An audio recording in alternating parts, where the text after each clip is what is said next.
来关心天气，今仔日北部甲东部地区天气有较凉冷，不时拢在落雨。不过气象署表示，为拜四开始受到透南风的影响，全台湾各地头温度拢会升悬，天气的状况会更较稳定，水气嘛减少。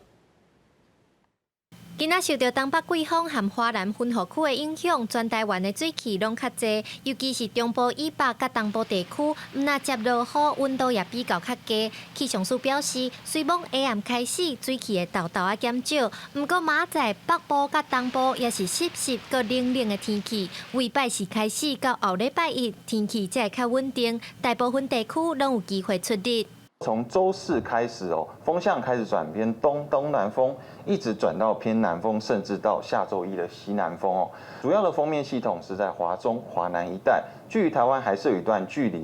残余水汽影响会在台湾的北部海面左右，所以在北部地区特别要留意，还是会有些零星的降雨机会。不过对其他地方大致上都是以多云到晴、比较稳定的天气为主。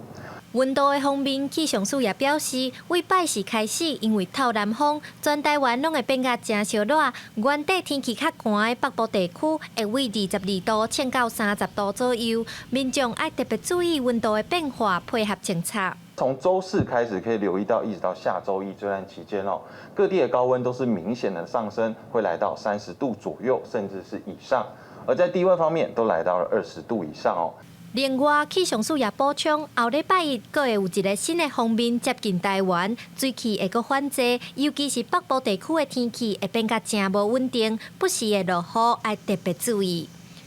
记者刘时武、谢桂林台北报道。